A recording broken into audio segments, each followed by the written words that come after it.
What happens when a man's greatest triumph becomes the stage for his epic downfall? For Michael Petrov, his promotion party held on a glittering Manhattan rooftop was meant to be his coronation. He was the king of his universe, and he had everything. The 7-figure bonus, the corner office, and a beautiful woman by his side. The only problem? The woman wasn't his wife. He brought his mistress to the celebration, intending to finalize the humiliating discard of his quiet, unassuming wife, Clara. But he never imagined that the most powerful man in the room, his own boss, held a secret that would turn the night of his victory into a spectacle of his own ruin and his wife's unexpected ascension. This is the story of what happens when a woman underestimated is finally seen. The air in their Park Avenue apartment was always the same, cool, still, and smelling faintly of lemongrass and money. It was an expensive, curated scent, just like everything else in Michael Petrov's life.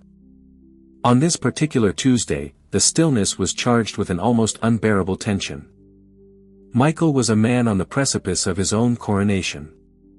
Tonight, Sterling Crest Capital, the investment firm where he had sacrificed his youth, his morals, and nearly a decade of his life, was officially announcing his promotion to Senior Vice President of Acquisitions. He stood before the full-length antique gold mirror in their master bedroom, adjusting the knot of his Tom Ford tie. It was a deep charcoal silk that perfectly matched the pinstripes of his bespoke suit. Every detail had to be perfect. Perfection was the language of power, and tonight, he was fluent. "Clara, have you seen my cufflinks? The onyx ones?" he called out, his voice impatient.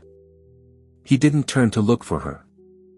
He expected her to materialize, as she always did, with the requested item in hand. Clara Petrov appeared in the reflection of his mirror. She was holding the small, velvet-lined box. She was already dressed for the evening, but her choice of attire was, in his opinion, tragically predictable. A navy blue sheath dress. It was elegant, well-made, and utterly forgettable. It was a dress chosen not to be noticed, a perfect reflection of the woman she had become. "Here they are," she said, her voice quiet. It was a voice he rarely listened to anymore. It was background noise, like the hum of the Sub-Zero refrigerator or the distant Manhattan traffic. He took the box from her without a word of thanks, his fingers deftly plucking the cufflinks and securing them to his cuffs. His reflection smirked back at him.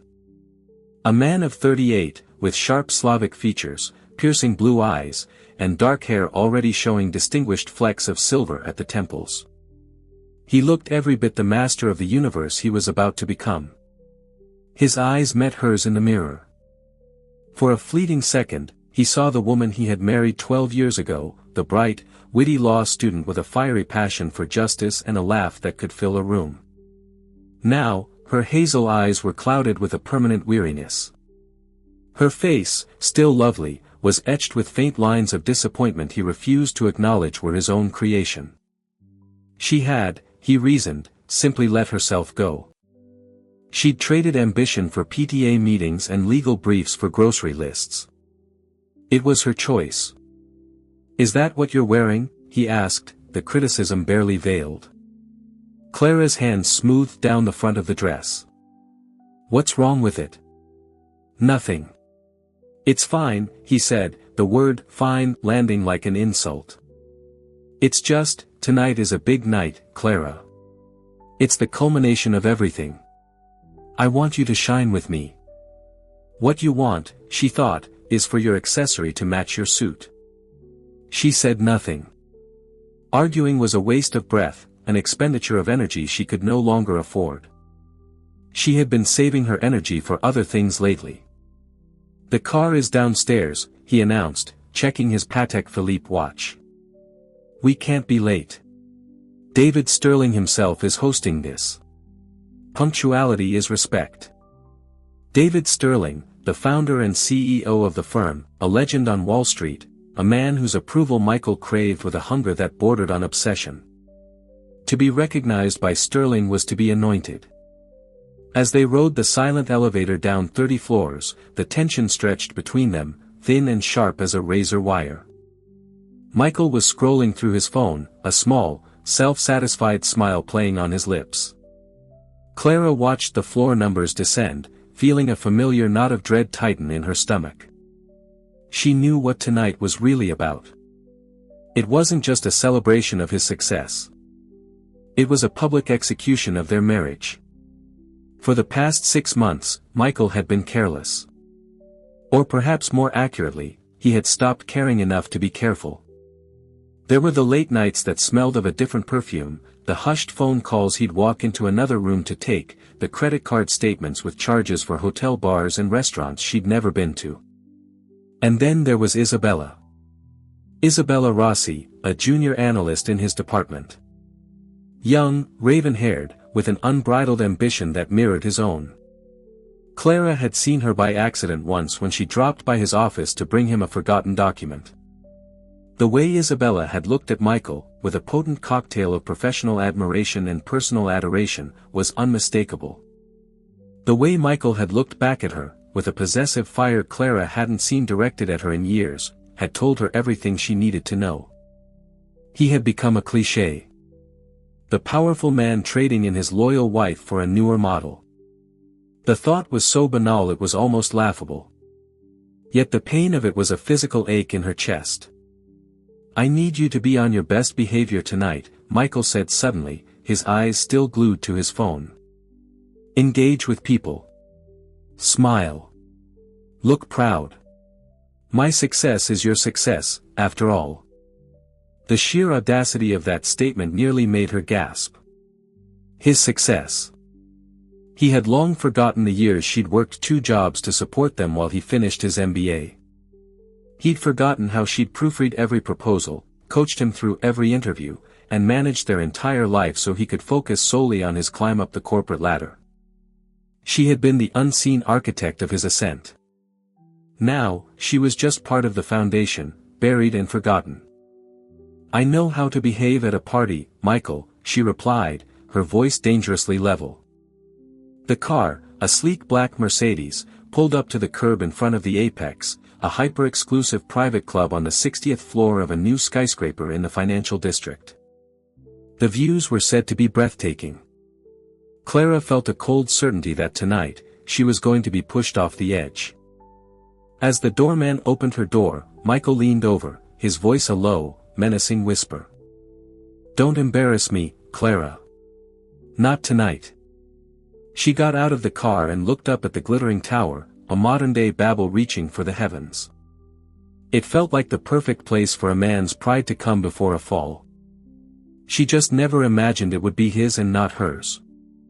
She took a deep breath, straightened her shoulders, and walked into the lion's den. The elevator ride to the Apex was a silent, stomach-lurching ascent. As the doors slid open, they were met with a wave of sound, the sophisticated hum of conversation, the clinking of crystal glasses, and the smooth strains of a live jazz trio. The room was spectacular, a panorama of glass walls offering a 360-degree view of the glittering Manhattan skyline at dusk. The city lights twinkled below like a carpet of fallen stars. It was a view designed to make one feel powerful, on top of the world. For Clara, it just made her feel very, very small. Michael was instantly in his element. He transformed. The sullen, critical husband from the car vanished, replaced by a charismatic, backslapping titan in the making. He navigated the room with the practiced ease of a shark, shaking hands, laughing at the right moments, his arm resting possessively on the small of Clara's back. She was the prop, the physical proof of his stable, respectable life.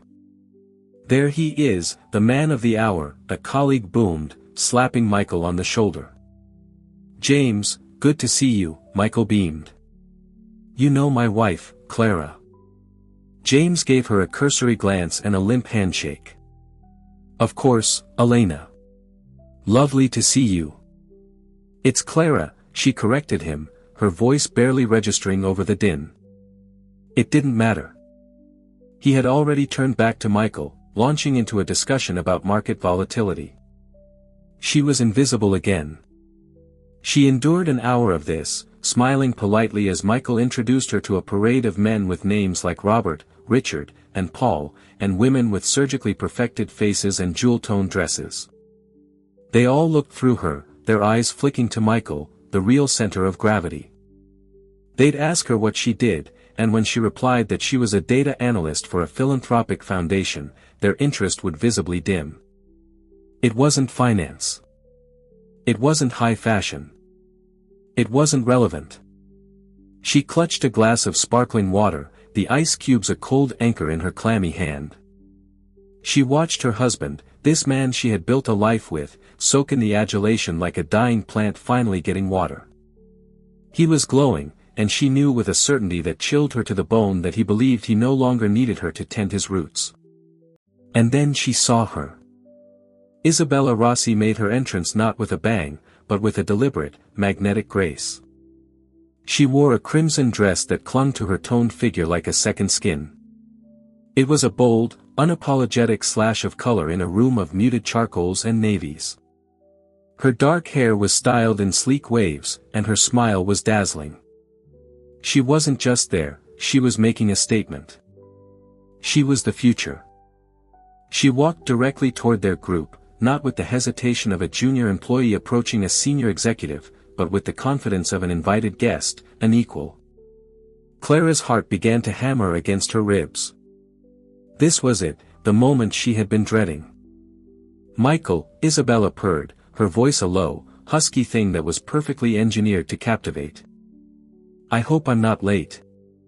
Michael turned, and the brilliant, artificial smile he had been wearing all night transformed into something genuine, something electric. It was the smile Clara hadn't seen in a decade. Isabella, you're right on time, he said, his voice dropping to a more intimate register. He didn't just look at her, he devoured her with his eyes.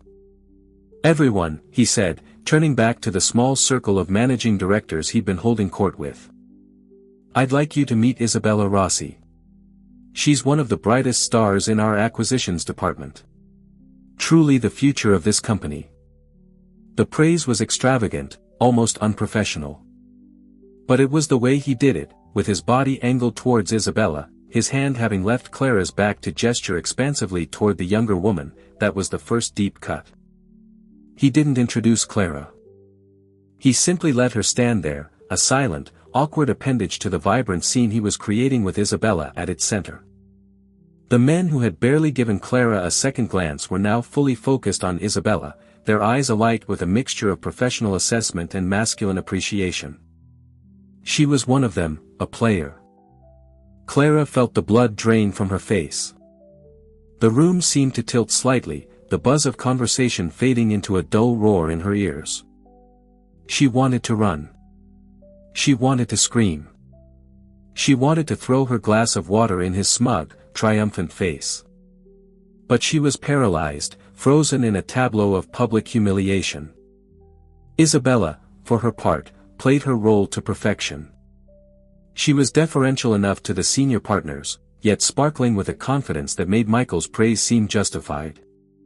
She then turned her gaze to Clara. A flicker of something, was it pity?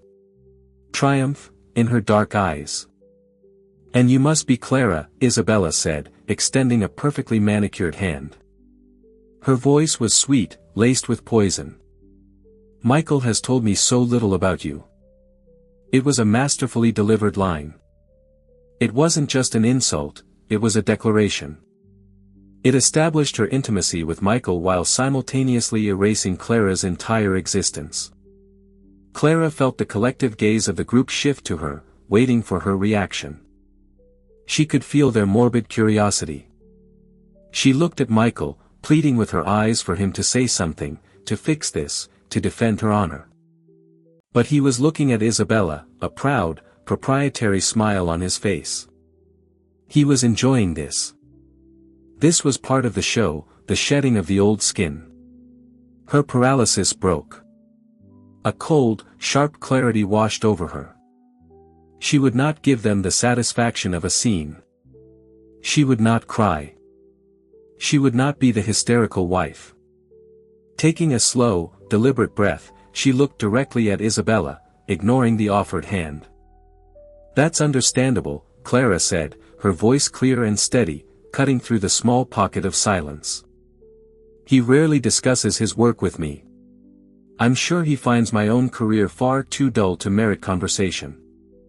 It was a small act of defiance, but it was hers. She saw a flash of surprise on Isabella's face and a flicker of annoyance on Michael's. Before anyone could respond, Clara gave a tight, polite smile. "If you'll excuse me," she said to the group at large. "I need to find the powder room." She turned and walked away, her back straight, her head held high. She didn't run. She walked with a measured pace, each step an act of will. She could feel their eyes on her back. She didn't know where the powder room was, but she kept walking, past the bar, past clusters of laughing guests, toward a corridor at the far end of the room. She didn't look back to see Michael place a reassuring hand on Isabella's arm, pulling her closer into the circle, seamlessly filling the space where his wife had just been. She didn't need to. She could feel it. The cut had been made, clean and deep, and he was just getting started. Clara found the restrooms down a marble-clad corridor, the silence a welcome respite from the cacophony of the party. She pushed the heavy door open and walked into an opulent space of white granite and gleaming chrome. She was alone. Leaning against a cool marble countertop, she stared at her reflection in the mirror. The woman looking back was pale, her eyes wide with a mixture of shock and a strange, nascent anger. She had two choices. She could slip out the service exit, call a cab, and go home to the empty, silent apartment. She could pack a bag and leave, disappearing from his life before he had the chance to deliver the final, killing blow. It was the sensible option, the self-preservation option. Or, she could go back out there. She could face it. She could force him to look at her, to acknowledge what he was doing in the full glare of his triumph. Why? She wasn't entirely sure. A flicker of the fiery law student she used to be, perhaps, the one who never backed down from a fight. She had poured 12 years of her life into that man. She had built the scaffolding that allowed him to reach these heights. She would not be swept away like rubble in the night. She would bear witness to her own erasure. Taking a deep breath, she reapplied her lipstick with a steady hand. The simple act felt like putting on armor. She smoothed her forgettable navy dress, and for the first time, she was glad of it. It was her camouflage. They wouldn't see her coming. She walked back out into the fray. The party had reached its crescendo. A small, temporary stage had been set up near the panoramic window, and the jazz trio had fallen silent. A senior partner was at the microphone, warming up the crowd. Clara slipped into the back of the room, finding a spot near a pillar where she could see without being easily seen. Michael and Isabella were standing near the front, side by side. Not quite touching, but the space between them was electric, a private world in a crowded room. Michael was laughing, basking in the attention. He was utterly, blissfully unaware that she had returned. After a few preliminary speeches, the moment arrived. David Sterling himself walked onto the stage. The room fell into a respectful hush.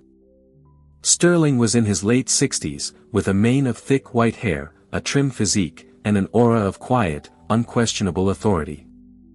He commanded respect not through volume, but through presence. "Good evening," he began, his voice calm and resonant. "It's wonderful to see so many brilliant minds gathered here tonight. We are here to celebrate success, to acknowledge the hard work and dedication that drives Sterling Crest Capital forward." He spoke for a few minutes about the firm's quarterly performance, his words precise and impactful. Clara watched Michael. He was puffed up with pride, his chest practically straining against the buttons of his suit. He was ready for his anointing. "And that brings me to the main event," Sterling continued, a warm smile on his face. "Tonight, we honor a man who has shown exceptional drive and a killer instinct for acquisitions. His work on the recent Omnicorp merger was nothing short of brilliant. It is my great pleasure to officially announce the promotion of Michael Petrov to Senior Vice President. The room erupted in applause. Michael stepped forward, shaking Sterling's hand firmly, accepting the metaphorical crown. He practically swaggered to the microphone as Sterling stepped aside. He gave a speech that was a masterclass in false humility. He thanked the board, his team, and the senior partners. He spoke of synergy and disruption and shareholder value. He was charming, witty, and utterly self-congratulatory. Then, at the very end, he said, "And of course, I have to thank my wonderful wife, Clara. Her support has been invaluable." He scanned the crowd vaguely, not really looking for her, assuming she was either gone or somewhere in the back. The words were an afterthought, a box ticked. The crowd gave a polite, perfunctory smattering of applause for the little woman at home. He then made his fatal error. High on his own success, feeling invincible, he looked toward Isabella. "But I also have to acknowledge the new generation of talent that inspires me every day," he said, his voice full of meaning. "People like Isabella Rossi.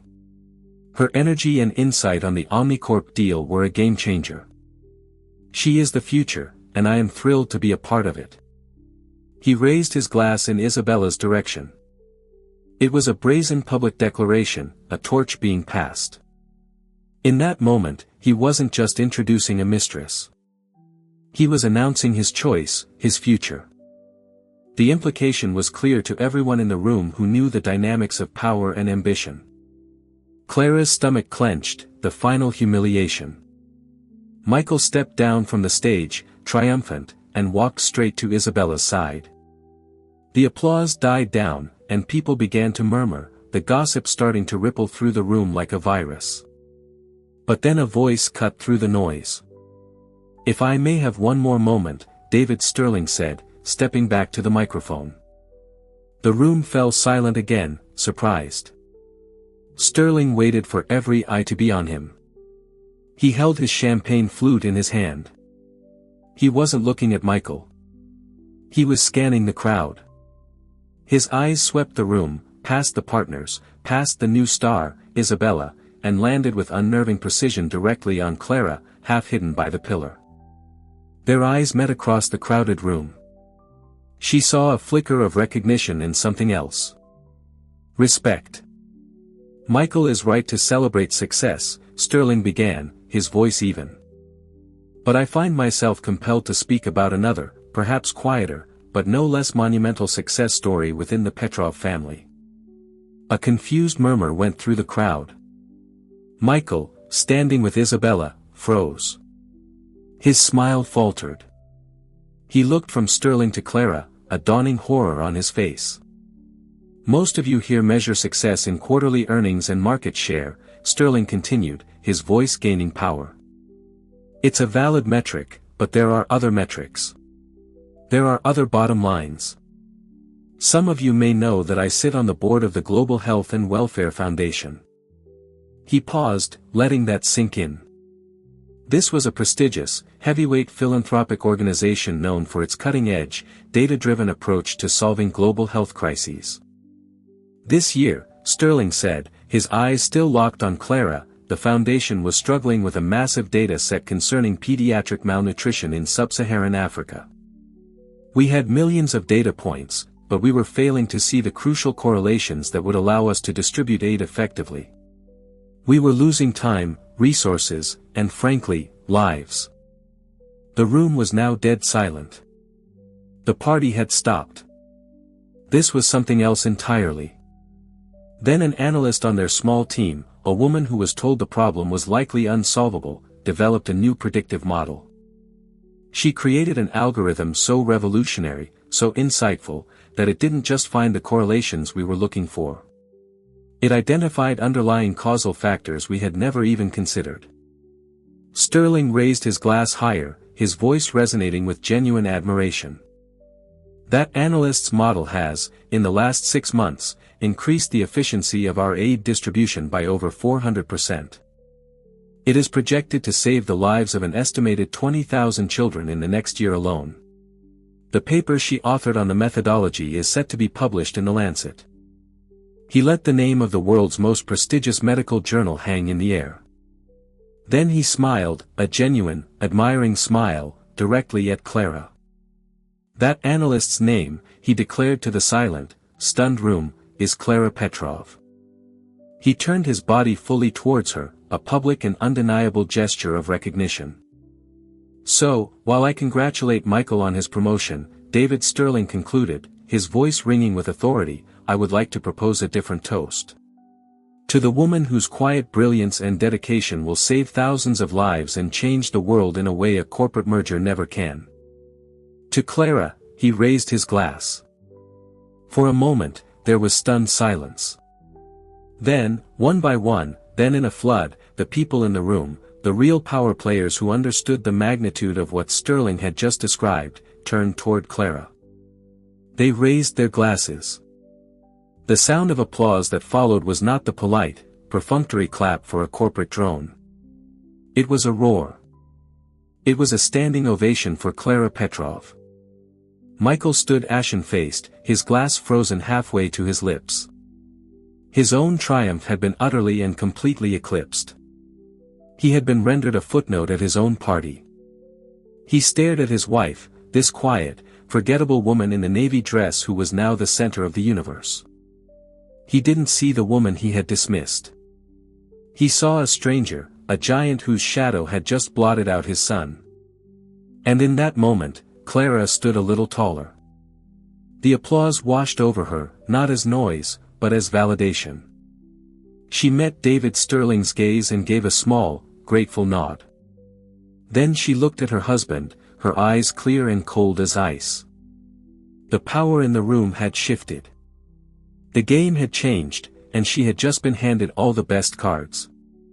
The applause for Clara eventually subsided, but the atmosphere in the room was irrevocably changed. The carefully constructed hierarchy of the evening had been demolished. The magnetic pole of the party was no longer Michael, the newly minted SVP, but Clara, the quiet genius no one had known existed.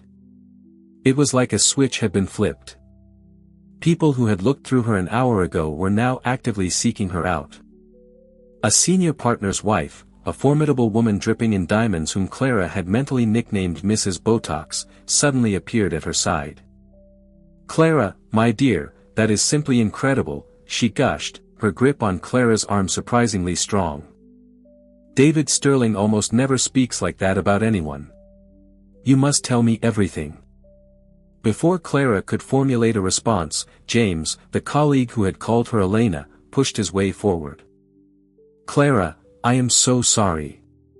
I had no idea. Absolutely fascinating work. We must talk. My wife's sister works in global health policy." They flocked to her, a murmuring, curious tide. They were drawn not to her, the person, but to her success, to the reflected glow of David Sterling's endorsement. It was a currency they all understood. For the first time all night, she was relevant. She handled the sudden onslaught with a calm she didn't know she possessed. She answered their questions politely but vaguely, deflecting the more intrusive ones with practiced ease. The years of navigating passive-aggressive PDA meetings and vapid social functions had, it turned out, been an excellent training ground. Across the room, she could see Michael. He was trapped in a social no-man's land. People were avoiding him. Their gazes would flick toward him, full of pity or scorn, before quickly looking away. He was a pariah at his own celebration. Isabella stood beside him, her beautiful face a mask of confusion and fury. This was not the triumphant evening she had been promised. She had hitched her wagon to a rising star, only to watch him become a black hole. Her crimson dress, once a symbol of bold confidence, now looked garish and desperate. Clara watched as Isabella murmured something to Michael, her expression sharp and angry, before turning on her heel and stalking away, disappearing into the crowd without a backward glance. The future had just bailed. Michael was left standing utterly alone. He looked lost, his bravado stripped away, leaving only a raw, bewildered humiliation. He finally started moving, pushing his way through the crowd with a new, frantic energy. He was coming for her. Just as he reached the edge of her new circle of admirers, a calm presence intervened. It was David Sterling. "Clara," Sterling said, his voice cutting cleanly through the chatter. The group parted for him like the Red Sea. "Remarkable. I meant every word I said. The Foundation is immensely grateful. We'd be honored if you would consider leading the new data integrity division we are creating based on your work." It was a job offer, a significant one, delivered in public, in front of everyone. It was another signal, another layer of validation. "Thank you, Mr. Sterling," Clara said, her voice steady. "I'm very honored. I would be happy to discuss it." "Excellent," he replied with a nod. He then turned his cool, assessing gaze on Michael, who had been stopped dead in his tracks. "Michael," he said, his tone devoid of all its earlier warmth. "A word." The walk of shame from the center of the room to a secluded corner by the window was the longest of Michael's life. Clara couldn't hear what was said, but she could see it. Sterling's calm, implacable expression. Michael's frantic, gesticulating hands, his face pale and sweating. It was not a conversation between a CEO and his new SVP. It was a dressing down. After a few excruciating minutes, Sterling clapped a hand on Michael's shoulder. It was not a gesture of camaraderie. It was a gesture of dismissal. Sterling turned and walked away, rejoining the party as if nothing had happened, leaving Michael standing by the window, looking out at the city he no longer felt he was on top of. This was her chance. Her circle of admirers had begun to thin as the party wound down. With a final polite nod, she slipped away and walked towards the exit. She wasn't going to wait for him. She wasn't going to endure a silent, toxic car ride home. She was almost at the elevator when his hand grabbed her arm. "Clara, where do you think you're going?" he hissed, his grip tight, his face contorted with a rage that was breathtaking in its arrogance. She yanked her arm free. "Home, Michael. Which is more than I can say for your guest of honor." "What the hell was that?" he demanded, his voice low and trembling with fury. "You humiliated me. You and Sterling, you planned this. You made me a laughingstock on the biggest night of my life." The sheer, unadulterated narcissism of his accusation was so astounding it was almost liberating. The fear, the dread, the years of quiet hurt, it all evaporated, replaced by a cold, hard anger. "You think I planned this?" she asked, her voice dangerously quiet. "You think I orchestrated this? You, who brought your 20-something mistress to your promotion party and introduced her as the future in front of my face. You, who stood on that stage and thanked me as an afterthought, like I was the caterer. You feel humiliated? Good. Now you have a fraction of an idea of how I have felt for the past year." He was speechless, his mouth opening and closing like a fish. He had no defense, so he defaulted to attack. "That work, that foundation crap. You never told me," he stammered, as if her success was a betrayal. "You never asked," she shot back. "You haven't asked me a meaningful question about my life in 5 years. You were too busy building your kingdom, Michael. Did you ever once stop to think that I might be building one of my own?" The elevator doors chimed open. She stepped inside without looking back. "This isn't over, Clara," he yelled after her, his voice echoing in the marble hall. The doors slid shut, sealing her in a cocoon of silence. As the elevator began its descent, she looked at her reflection in the polished steel doors. The pale, frightened woman from a few hours ago was gone. In her place was a woman she barely recognized, but one she was desperate to get to know. The tears finally came, but they weren't tears of sadness or humiliation. They were tears of relief, tears of rage, tears of rebirth. The gilded cage had been blown wide open. The next morning, the sun rose over a city that felt entirely different. Clara had not gone back to the Park Avenue apartment. She had checked into the Lowell Hotel, a quiet, elegant sanctuary far from the battlefield of her old life. She had spent the night not sleeping, but thinking. The replayed events of the party were no longer a reel of humiliation, but a highlight film of her own unexpected strength. Her phone had been buzzing incessantly since dawn. Texts and missed calls from Michael, each more frantic and demanding than the last. She ignored them all. There was also an email. It was from David Sterling's executive assistant, formally inviting her to a meeting the following week to discuss the directorship of the new Data Integrity Division at the Foundation. The subject line read, "Following up on our conversation." It was real. She ordered coffee and croissants and opened her laptop. For years, her work had been her private refuge, a secret garden she tended while the rest of her world withered. Michael had dismissed it as a hobby, a little something to keep her busy. He had no idea of the scale, the complexity, the sheer importance of what she did. He never bothered to understand. His world was one of tangible assets, of hostile takeovers and leveraged buyouts. Her world was one of intangible patterns, of saving lives with algorithms, a concept his mind, for all its supposed brilliance, could not grasp or value. She spent the morning preparing, not for a fight with Michael, but for her future.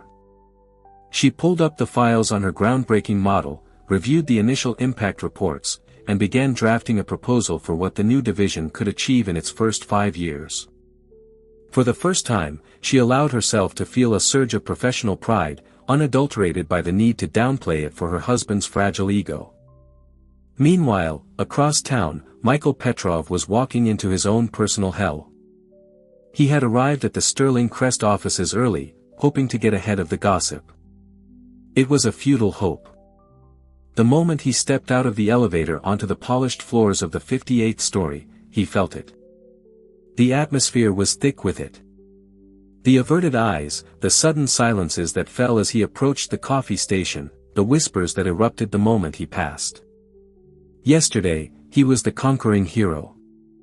Today, he was a spectacle. The story of the party had already morphed into legend. Not the story of his promotion, but the story of how his wife, the quiet, mousy woman no one had ever noticed, had been publicly lauded by the CEO for work that dwarfed his own, moments after he had tried to publicly install his mistress. It was a tale of hubris and comeuppance, and Wall Street loved nothing more than a good story of a titan's fall. His new office, the corner one with the sweeping view he had coveted for years, felt less like a trophy and more like a beautifully appointed prison cell. He hadn't even finished arranging his desk when his assistant buzzed. "Mr. Sterling would like to see you in his office. Now." The walk to Sterling's office was the longest of his life, even longer than the one at the party. David Sterling sat behind a vast mahogany desk, the city skyline spread out behind him like a kingdom. He didn't invite Michael to sit. "Close the door," Sterling said, his voice flat and cold. Michael did as he was told. "I'm going to be very clear, Michael," Sterling began, steepling his fingers. "Your work on the Omnicorp deal was excellent. Your professional skills, when focused, are top tier. That is why you were promoted." Michael felt a flicker of hope. "Mr. Sterling, about last night." Last night, Sterling cut him off, his voice dropping an octave, was a catastrophic failure of judgment. Not just personal judgment. Professional judgment.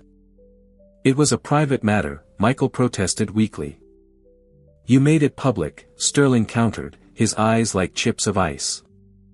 "You brought a junior employee with whom you are clearly having an inappropriate relationship to a company event and attempted to publicly humiliate your wife. My firm's name was on the invitation. That makes it my business. It speaks to a profound lack of character and discretion." Sterling leaned forward. "But that's not even the worst of it. The worst part is your utter blindness. For years, you have been married to a woman of staggering intellect and accomplishment. A woman whose work, I might add, my own foundation is funding to the tune of 8 figures. And you saw none of it. You didn't know, and you didn't care to know. You saw her as an accessory, a domestic convenience. He paused, letting the words hang in the silent, sunlit office. A man who is that blind to the value sitting in his own house cannot be trusted to assess the value of the companies we seek to acquire. Your judgment is fundamentally flawed. You see the shiny, immediate thing, but you miss the deep, underlying asset. You would have sold Apple in 1997 to buy a pager company. The insult was so precise, so devastating, it struck Michael like a physical blow. Your promotion to senior vice president is on hold indefinitely, Sterling stated. You will retain your current title. You will vacate the corner office by the end of the day. You will be reassigned to the domestic risk analysis desk, effective immediately. And you will have absolutely no contact with Isabella Rossi, who is being transferred to the Hong Kong office. Pray that she accepts the transfer. It was a complete and total neutering, a public demotion disguised as a reassignment. He was being sent to the corporate equivalent of Siberia. This is my personal life. Michael finally exploded, his composure shattering. This has nothing to do with my performance. Your personal life showed me who you are, Sterling said calmly. And I don't trust that person with the future of my company. Now get out of my office. Defeated, Michael stumbled out, the invisible eyes of the entire floor on him. His facade had not just crumbled, it had been pulverized into dust. That afternoon, Clara met with a divorce lawyer, one of the best and most ruthless in the city, recommended by a friend from her own law school days. She laid out the facts calmly and coolly. The 12 years of marriage, her financial support in the early days, his recent infidelity, his substantial income, and the public humiliation. Then she told the lawyer about her own work, her salary, and the pending offer from the Global Health and Welfare Foundation. The lawyer, a sharp woman named Jessica, listened intently. When Clara was finished, Jessica leaned back in her chair, and a slow, predatory smile spread across her face. "Oh, honey," she said. "We're not just going to divorce him. We're going to dismantle him." For Clara, it wasn't about revenge. It was about justice. It was about reclaiming the years she had invested, the parts of herself she had sacrificed. The rise had begun, and she was not going to look back. The woman in the forgettable navy dress was gone for good. The weeks that followed the party were a study in contrasts. For Michael, it was a slow, agonizing unraveling. For Clara, it was a steady, powerful ascent. Michael's life deconstructed itself with brutal efficiency. The move from the corner office to a cramped cubicle on the risk analysis desk was a daily, public humiliation. His former peers and subordinates now avoided his gaze, speaking to him only when necessary, their interactions clipped and formal. The man of the hour had become a ghost, haunting the hallways of his own ambition. The reassignment was a gilded cage, a place where Sterling Crest could keep him on a leash without the messiness of firing him outright. He was paid well to do mind-numbing work, a passive-aggressive torture designed to make him quit. His attempts to contact Isabella were met with a wall of silence. Her corporate email bounced back. Her cell phone number was disconnected. He heard through the office grapevine that she had indeed accepted the transfer to Hong Kong. She had cut her losses and fled a sinking ship. He was no longer her ticket to the top. He was an anchor. The realization that their connection was purely transactional was a bitter pill to swallow. His social life evaporated. The power couples who had once clamored for his presence at their dinner parties now went silent. To them, he was damaged goods, a man who had not only cheated, but had done so clumsily and been publicly emasculated. It was a failure not of morals, but of strategy, which in their world was the far greater sin. He retreated to the vast, empty Park Avenue apartment. Every object the art Clara had chosen, the books she had read, the faint scent of lemongrass that still clung to the air was a monument to the life he had demolished. He rattled around the silent rooms, his fury and bewilderment curdling into a toxic brew of self-pity. In his mind, he was the victim. Clara had betrayed him with her secret success. Sterling had betrayed him with his high-minded principles. Isabella had betrayed him with her opportunism. He was a king dethroned by a conspiracy of lesser beings. His calls to Clara went straight to voicemail. Her only communication came through her lawyer, Jessica, whose letters were masterpieces of polite, merciless efficiency. The initial divorce filing landed on his desk like a grenade. It was meticulous, detailed, and utterly uncompromising. Clara was not asking for a settlement. She was presenting a statement of services rendered and damages incurred. Meanwhile, Clara was building a new world. The hotel suite gave way to a bright, airy apartment in a brownstone in the West Village, a neighborhood with character and soul. It was smaller than the Park Avenue cage, but it felt infinitely larger. She filled it with books, plants, and the music she loved, things that had been crowded out of her previous life. Her meeting with David Sterling and the Foundation's board was a resounding success. She walked in not as Michael Petrov's wife, but as Clara Clark, reverting to her maiden name. She was armed with a 20-page proposal that not only outlined the structure of the new Data Integrity Division but also projected its potential to revolutionize 3 other areas of the Foundation's work. They didn't just offer her the directorship, they expanded its scope and increased the salary offer by 30%. Sterling, in his capacity as a board member, was professional and encouraging, treating her with the same respect he would any high-level executive. His toast at the party had opened the door, but it was Clara's brilliance and preparation that secured her place in the room. She dove into the work with a passion she hadn't felt in years. She was building a team, managing a budget, and tackling problems that mattered. Her days were filled with intense, collaborative meetings with epidemiologists, logisticians, and field doctors. They listened to her. They valued her insight. She was no longer an invisible architect. She was the lead designer, and her blueprints were changing the world. Her old friends, the ones from before Michael's meteoric rise had deemed them unsuitable for his new status, rallied around her. They celebrated her new job, helped her decorate her apartment, and reminded her of the witty, vibrant woman she had been before she'd been edited down to fit into Michael's life. One evening, about 2 months after the party, she was having dinner with her old law school friend, Chloe. "I still can't believe he called your work Foundation crap," Chloe said, shaking her head as she sipped her wine. "He didn't see it because he didn't want to," Clara mused, swirling the pasta on her fork.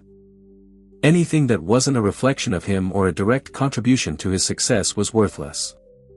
My career was a threat to his narrative, the one where he was the sole genius, and I was the happy little homemaker." "Well, his narrative has a terrible ending," Chloe smirked. "I heard from a friend at Goldman that the story on the street is that Sterling is just keeping him around as a warning to others. A living scarecrow in a bespoke suit." Clara felt a flicker of something, not pity, but a distant, clinical sadness for the man he might have been, the man she had once loved. That man was long gone, consumed by his own ego. The true turning point came during the discovery phase of the divorce. Jessica's team of forensic accountants dug into Michael's finances. They found what they were looking for, a hidden brokerage account. It wasn't just for funding his trysts with Isabella. Over the past 2 years, Michael had been engaging in high-risk, off-the-books derivatives trading using undeclared bonuses. He was gambling, trying to build a personal fortune separate from their marital assets, a getaway fund for his new life with Isabella. But his golden touch had failed him.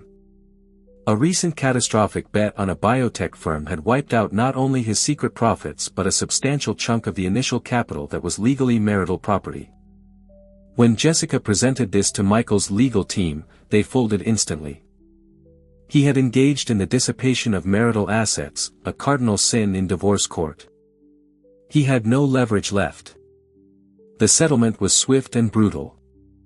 To avoid charges and further professional ruin, Michael had to agree to Clara's terms. She got the entire cash value of their Park Avenue apartment, a significant portion of his legitimate investment portfolio, and a hefty alimony settlement structure to decrease over 5 years as her own income grew, a clause Clara herself insisted upon. She didn't want his money forever. She wanted what she was owed, the seed capital for her new life. The day the divorce was finalized, Clara was in a conference room at the foundation, presenting her division's first quarterly report to the board. She had just finished explaining how they had streamlined vaccine delivery to a remote region, a project that would come in under budget and ahead of schedule. David Sterling sat at the head of the table, listening intently. As her presentation concluded, there was a round of genuine, respectful applause. Sterling caught her eye and gave a small, affirming nod. It was a gesture that meant more than any promotion or bonus. It was a recognition of her competence, her value, herself. She was Clara Clark, director, leader. She was no longer a supporting character in someone else's story. She was the hero of her own. Years later, Clara stood on a different kind of stage, accepting a humanitarian award for the global impact of her work. The algorithm she created had become the gold standard, saving not just thousands, but millions of lives. In the audience, her team cheered wildly, and beside them sat her new husband, a kind-eyed doctor she met on a field mission, a man who saw all of her from the very beginning. She looked out at the sea of faces, her own face radiant, not with the reflected glory of a man, but with the brilliant light of her own making. She had learned that the greatest success isn't about reaching the top of someone else's world. It's about building your own, on a foundation of integrity, purpose, and the quiet, unshakable belief in your own worth. In the end, Michael Petrov's grand promotion party wasn't a coronation. It was a reckoning. His story became a cautionary tale whispered in the boardrooms and bars of Wall Street. A stark reminder that character is a currency that can't be hedged, and that underestimating the quietest person in the room can be the most catastrophic risk of all. He lost the job, the mistress, the money, and the wife he never truly knew he had. His epic downfall wasn't caused by a market crash or a bad investment, but by his own colossal arrogance. Clara's story, however, is a powerful testament to the quiet, unshakable strength that lies within. It's a reminder that your value is not determined by someone else's recognition, and that true success isn't about the noise you make, but the impact you create. She stepped out of a gilded cage and into a world of her own making, proving that the most profound victories are the ones won, not for applause, but for purpose. If Clara's journey from being overlooked to becoming undeniable resonated with you, please give this video a thumbs up. Share it with someone who needs to be reminded of their own power. And don't forget to subscribe for more true life stories of justice and transformation. What did you think of Michael's epic mistake? Let us know in the comments below.